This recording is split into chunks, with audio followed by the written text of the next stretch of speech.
Baik, terima kasih Mbak Yang. Terima kasih Bapak Ibu yang sudah berkenan hadir untuk acara kita pada sore hari ini. Perkenalkan, saya Sahab dari Nusa Tenggara Barat. Kebetulan memang, suara saya jelas Mbak? Jelas. Jelas ya? Baik. Ini mungkin sedikit bercerita terkait dengan bagaimana sekolah perjumpaan, bahwa ini merupakan menjawab kegelisahan kami selama ini. Seperti kami di NTB ini melihat bahwa ada persoalan yang sangat serius bagi kami, bahwa sampai hari ini kita hidup, bahkan kami melihat tidak ada peserta atau masyarakat dalam sebuah komunitas dimanapun kita berada. Misal kalau kami di NTB, semua sekolah, semua berpendidikan. Tapi apa yang kita lihat, current reality kita hari ini justru semakin tinggi dia sekolah atau semakin tinggi dia beragama, justru terjadi sekat-sekat. Bahkan kita mau hidup bersama, bagaimana hidup yang semestinya sebenarnya ya, yang kalau gambaran kita hari ini bagaimana hidup yang toleran, terbuka, bahkan hidup yang saling berterima tanpa syarat begitu. Itu bahkan sangat jauh. Kita mungkin cenderung akan seperti bermimpi.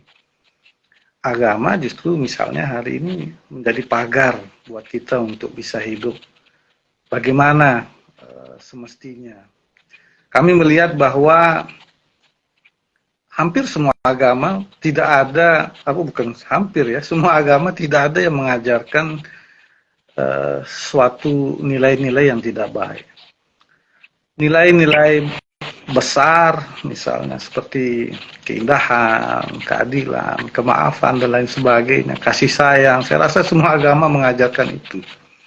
Namun apa yang terjadi, karena realita kita hari ini kok kekinian kita hari ini justru apa yang terjadi, normal kita hari ini adalah ketidaknormalan. Hidup penuh curiga, ya kan? Bahkan ketika ada orang berbicara yang benar, itu aneh bagi kita. Kita hampir melakukan hidup yang normal itu terasa aneh, karena memang praktik kita selama ini adalah yang abnormal. Perjumpaan atau bertemu dengan orang pun sampai hari ini masih berdasarkan motif kita masing-masing. Tidak ada memang kita ingin bertemu dengan orang lain adalah sebuah keniscayaan karena kita hidup bersama. Yang dimana dalam hidup bersama itu adalah nggak bisa kita hindari. Nah, cuman hari ini yang kita lihat adalah kita penuh curiga, bahkan yang ekstrim adalah hari ini kita hidup tanpa kepercayaan satu sama yang lain. Nah, dari kegelisahan itu kami melihat apa yang mendasar. Oh, ternyata ini perspektif kami mungkin Mbak ya, bahwa ternyata pengetahuan kehidupan kita atau practical knowledge kita yang selama ini yang kalau kita bisa lihat, practical knowledge ini kan ada dua dimensi. Ada dimensi kognitif dan ada dimensi praktis. Nah, selama ini kita abai sebenarnya. Pengetahuan terkait dengan praktik hidup seperti agama, moral, politik, ekonomi dan lain sebagainya hanya cenderung di satu dimensi kita perhatikan, yaitu pembelajaran kognitifnya. Namun bagaimana ketika masuk di dimensi kedua, bagaimana atau how-nya, ini justru tidak pernah kita perhatikan serius seperti bagaimana kita belajar ilmu-ilmu fisika, kimia, dan lain sebagainya. Bahkan ilmu yang seperti game misalnya, atau kalau kita lihat mau belajar berenang, mau belajar naik sepeda misalnya, atau menjadi seorang pemain sepak bola yang profesional, itu sangat sungguh-sungguh antara teori dan praktiknya. Ya. Namun apa yang kita lihat, kita tidak pernah duduk bersama merefleksikan bahwa bagaimana sih cara hidup kita selama ini sampai dengan hari ini. Apakah benar enggak cara kita berinteraksi, cara kita hidup ini? Saya rasa kita tidak pernah dengan sadar memperhatikan itu. Bahkan di dunia pendidikan kita pun, tadi dimensi bagaimana menjadi orang yang benar misal, atau orang yang kita anggap jujur misalnya. Karena selama ini kita melihat orang jujur itu adalah cukup dengan dia mengetahui definisi tentang jujur. Tapi bagaimana dia menjadi orang yang dipercaya, itu nggak pernah kita perhatikan. Bahkan pembelajaran yang secara langsung mempraktikkan sehingga dia punya label menjadi seorang yang jujur itu kita luput. Nah, harapan kami waktu itu adalah kita mencoba bagaimana menginisiasi sebuah komunitas yang dimana komunitas ini terlahir dari sebuah pemahaman bersama dengan mencoba membangun kesadaran bersama dan melakukan collective action.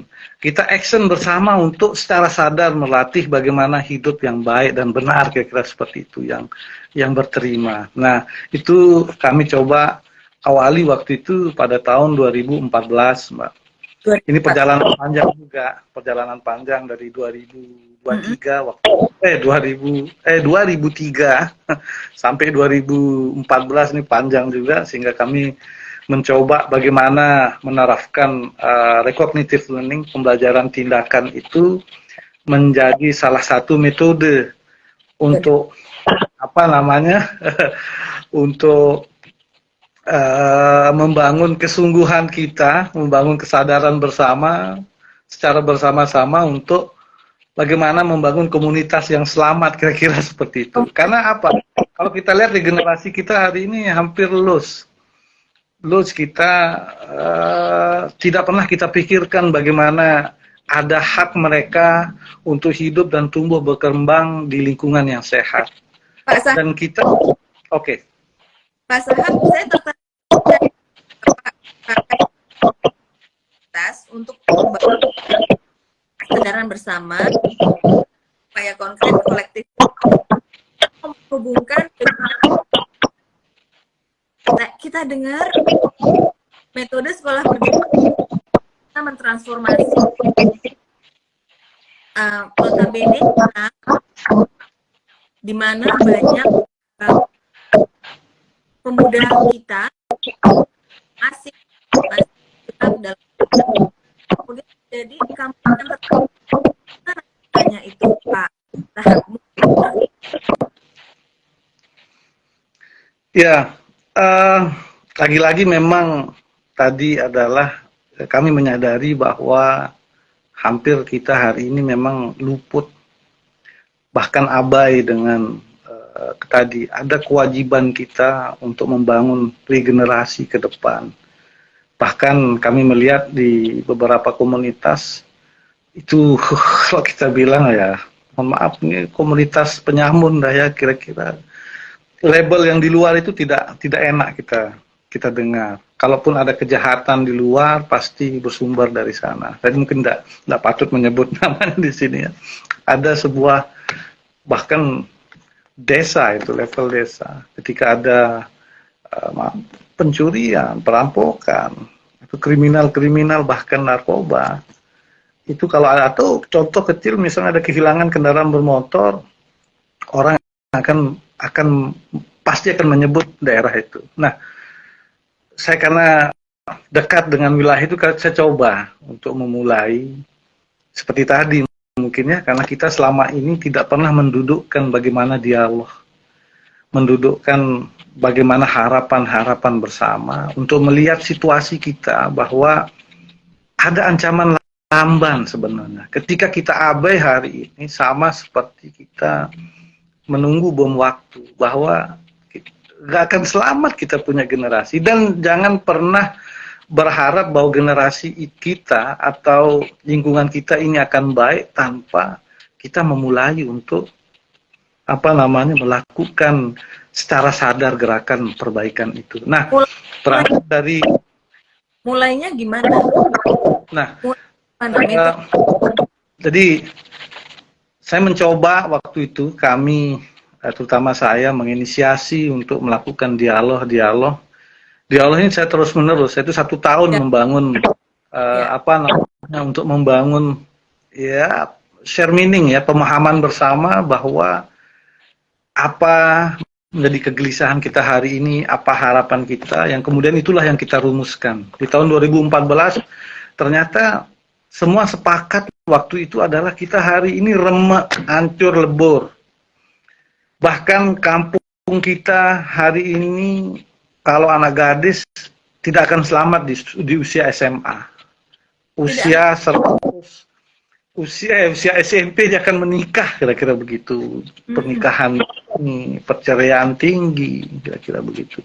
Apa penyebabnya? Oh, ternyata selama ini pendidikan kita juga sangat rendah di situ. Pendidikan rendah. Memang kualitas hidup karena rata-rata masyarakat di situ buruh tani, tukang dan lain sebagainya. Bahkan kalau kuliah pun masih bisa dihitung jari berapa orang yang bisa mengecap, itu pun hanya orang mampu. Nah, begitu kita duduk bersama melihat bahwa ini ancaman, kalau kita biarkan ini sebenarnya kita abai.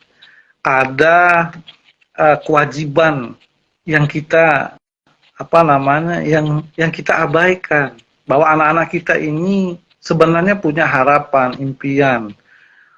Kalau bahasanya Mbak Hyang kan, the dance with the change, dia ingin menari di tengah perubahan. Tapi apa nyatanya? Mereka pendidikan seperti itu, bahkan tadi identitas label ketika menyebut dari mana dia berasal, maka negatif yang akan muncul.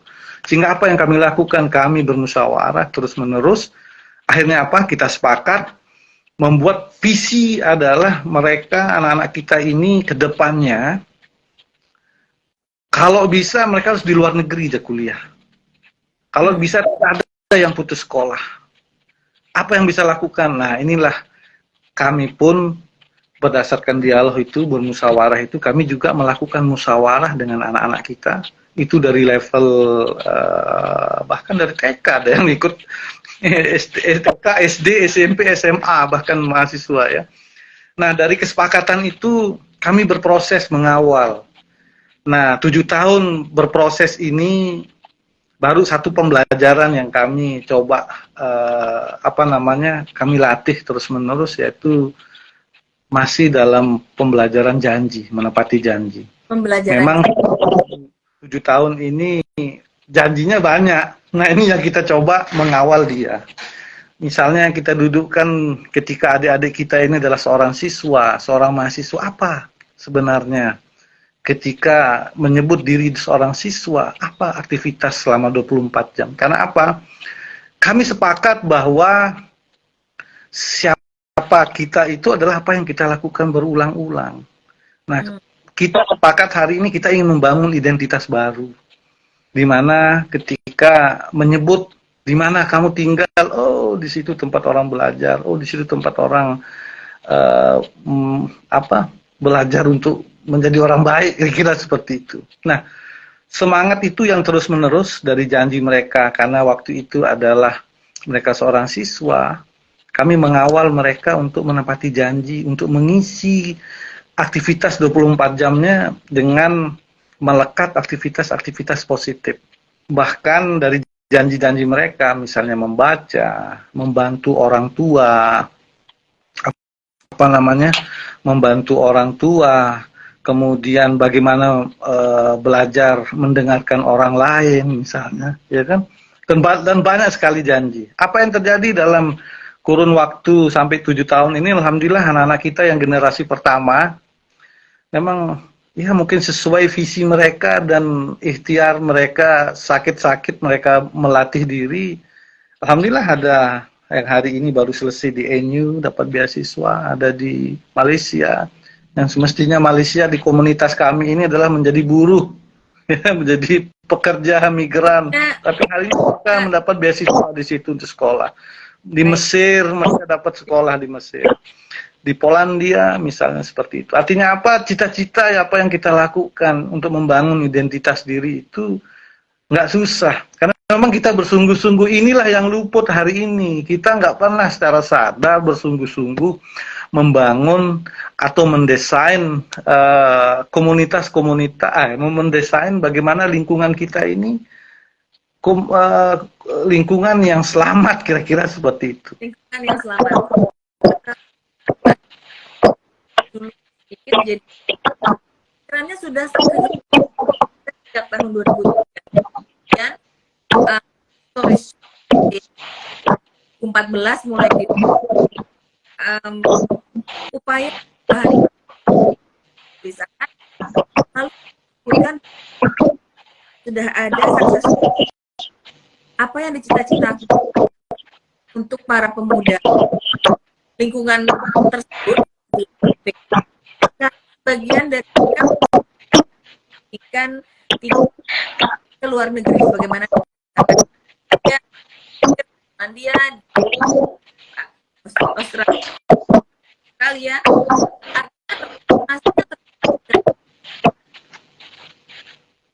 pada daerah kaum pekerja buruh berangkat ke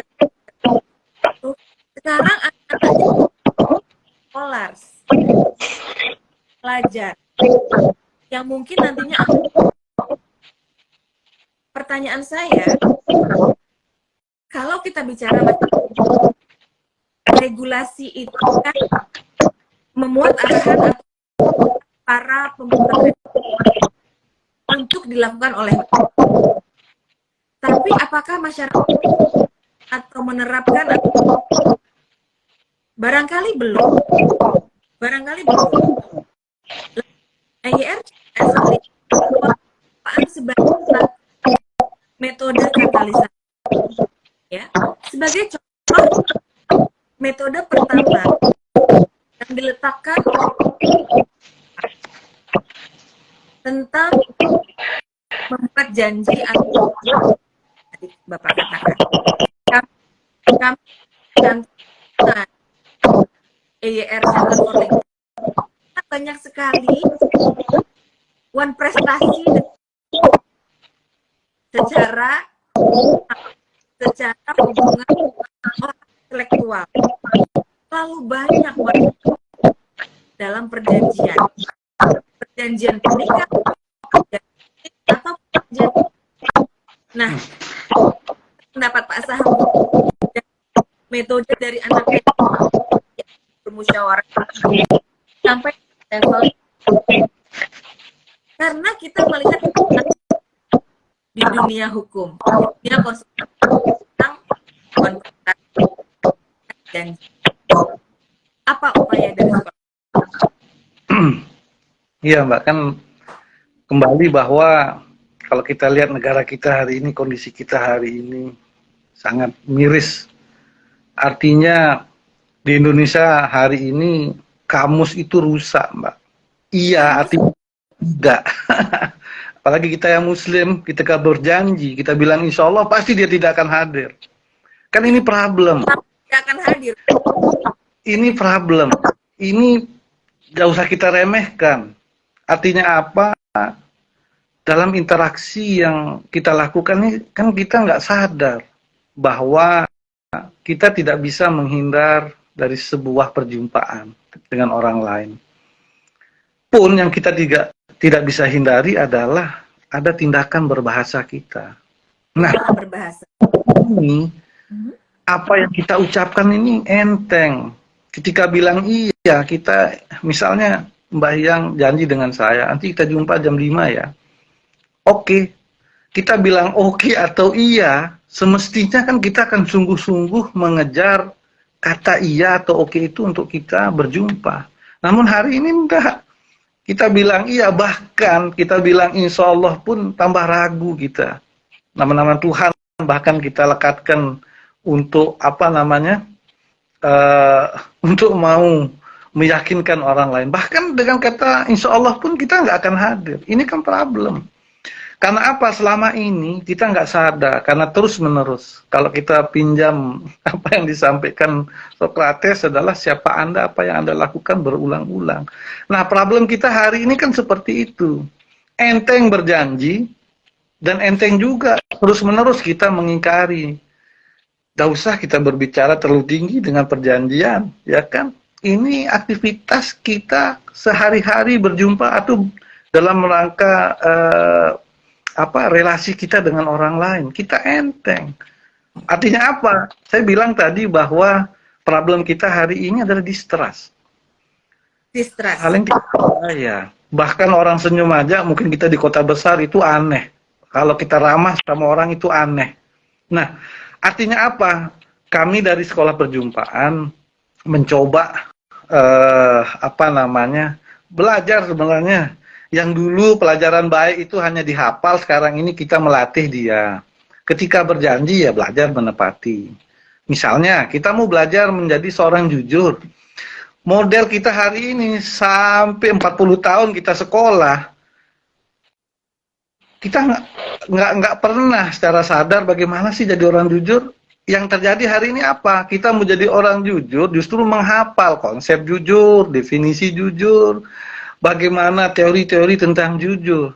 Namun dalam praktik kita nggak pernah melatih itu. Padahal jujur itu adalah label yang dilekatkan kepada orang. Ketika dia berjumpa orang, dia tidak pernah bohong. Karena dia terus-menerus tidak bohong, maka dilekatkanlah dia menjadi seorang yang jujur. Jadi jujur, untuk menjadi jujur bukan berarti dia harus menghafal definisi jujur. Makanya tadi saya sampaikan di awal adalah problem kita adalah masih dalam satu dimensi pembelajaran kognitif yang saya melihat ini kegagalan dunia pendidikan kita. Ketika belajar moral justru kita menghafal, bukan dituntun, dilatih. Bagaimana dia menjadi seorang yang apa misalnya. Dia jadi orang yang sikap ramah misalnya. Apakah dia harus menghafal definisi ramah, hadis-hadis tentang ramah? Tidak. Dia harus dilatih ketika jumpa orang, bagaimana dia senyum, sapa kepada orang terus-menerus. Sehingga apa? Itulah yang menjadi dirinya, identitas dirinya. Nah, dan tentu itu akan terakhir tidak lepas dari orang lain. Itulah kita membutuhkan sebuah komunitas. Ya. Dimana dalam komunitas pembelajaran ini adalah komunitas belajar ini kita membangun kesadaran bersama, melakukan bersama. Apa praktiknya? Itulah yang kita lakukan, evaluasi dari apa yang kita latih dari kebiasaan yang buruk. Kalau istilah kita adalah learn to unlearn. Kita memulai dari mengurangi misalnya kebiasaan berbohong, setiap hari kita kurangi berbohong terus secara sadar. Nah, karena terus-menerus itulah kemudian ya mungkin kita berharap ke depan adalah kita punya identitas yang bisa dipercaya. Kira-kira seperti itu. Waalaikumsalam Bang Egi. Maaf saya akan karena kita sudah dapat tentang durasi. Nah, kita ada pertanyaan join. Coba saya Mbak Marta join dan Ibu dan Pak Jas. Apakah kita bisa mungkin waktunya hanya kurang lebih 3 menit. Ya, sebelum kita jawab dengan ringkas saja. Ada pertanyaan, kenapa tersebut untuk membangun komunikasi itu kita akan terima ya. Oke. Ya. Memang macam kita dialog jam. Puas waktu kita webinar melalui Zoom virtual, kita mau bergabung. Hai dan Bang Ejas.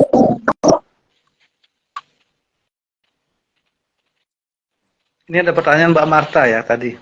Iya. Mbak, bisa saya jawab itu ya? Silakan dijawab, Pak. Ini pertanyaan mengapa Pak milih kampung-kampung Menyamun tuh, Mbak? Sebenarnya apa ya?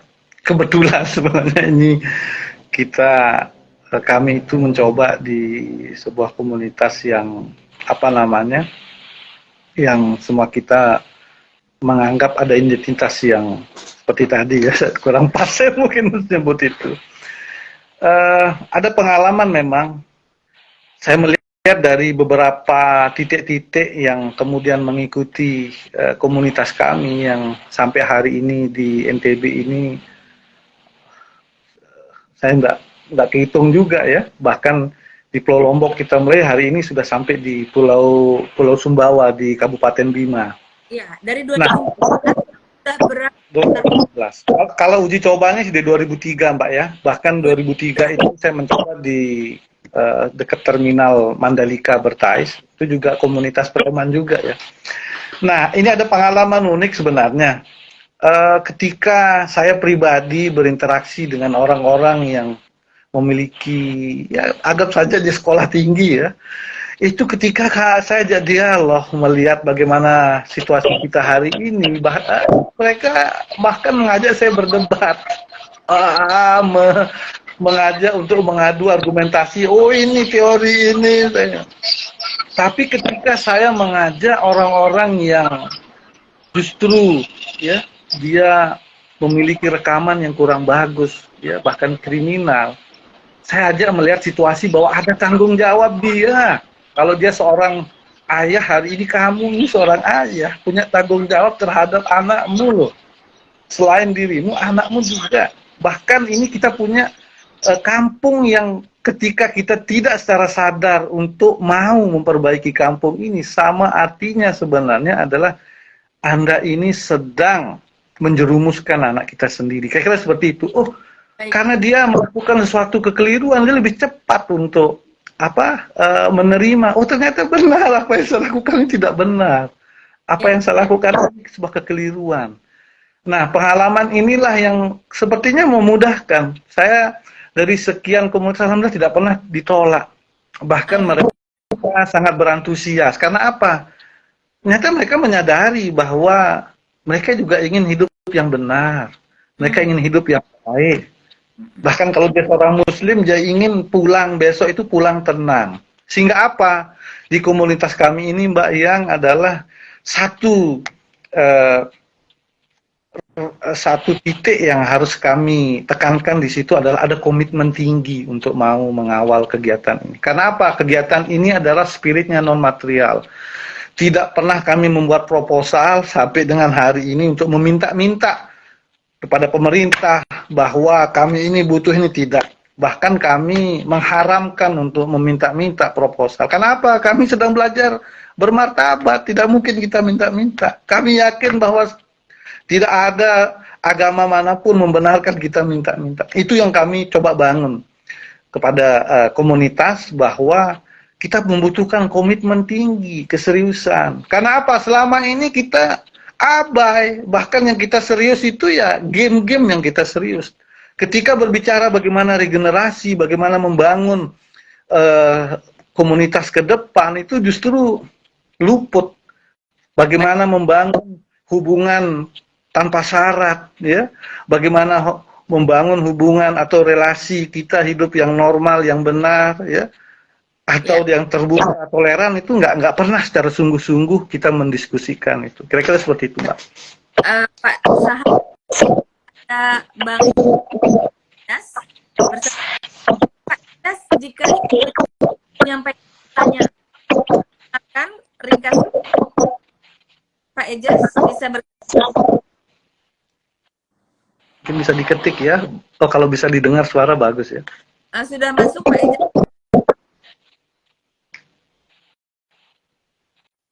Baik, Mbak Marta, terima kasih. Bu Felicia, aplikasinya. Pak Eja sudah masuk.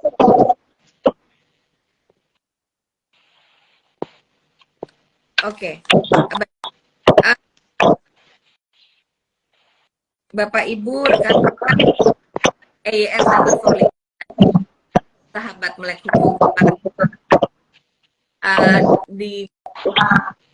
ada narasumber kami Pak Tri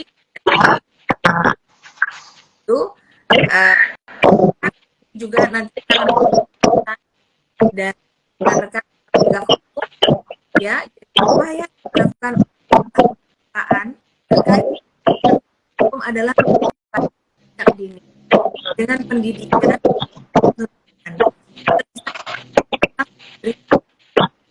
fenomena ras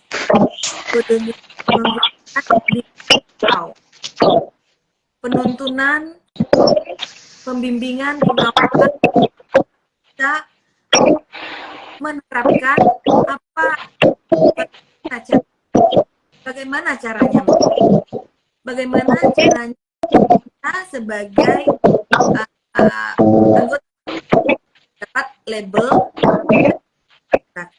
bagaimana caranya dengan keadaan, bagaimana caranya itu yang diupakan kita sekolah perjumpaan yang dari tanpa menuai tanpa keberhasilan begitu dan makin berkembang sampai dengan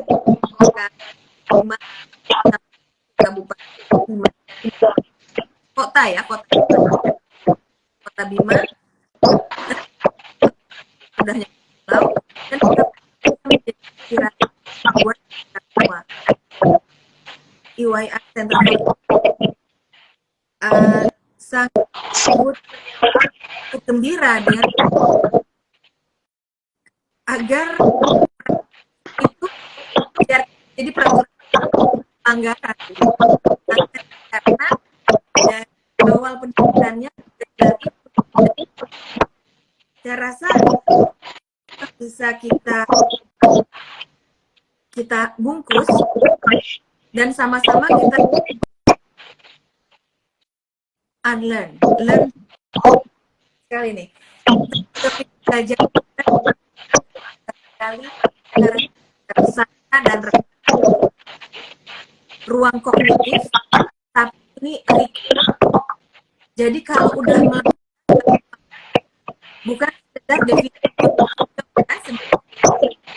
bangsa kita, bagaimana cara lalu kita punya pengertian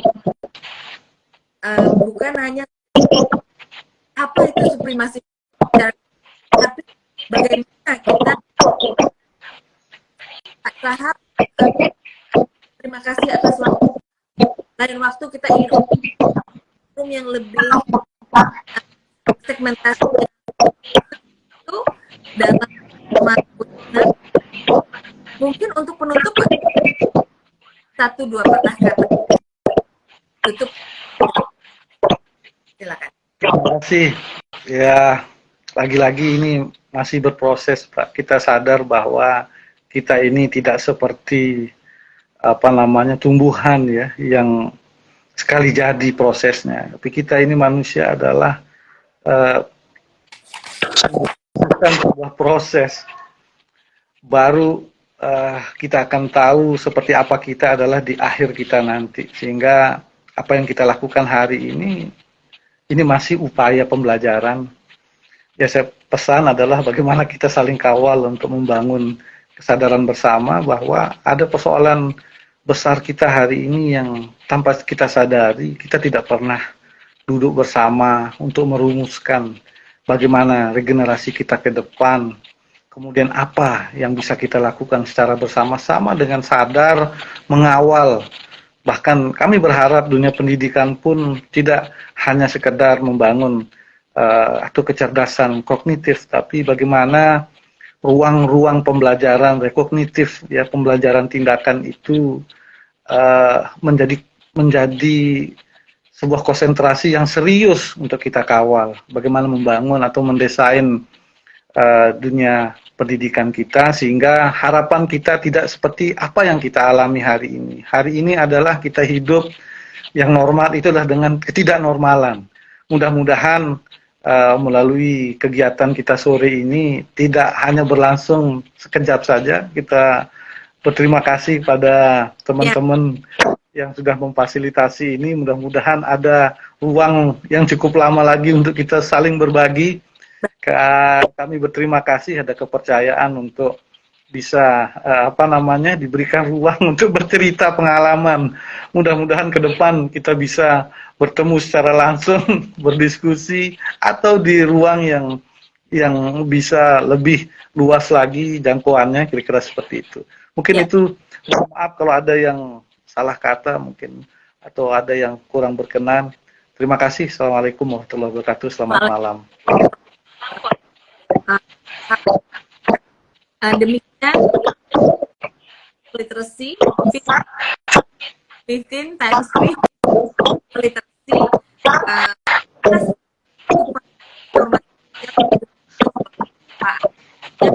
dicoba masih langsung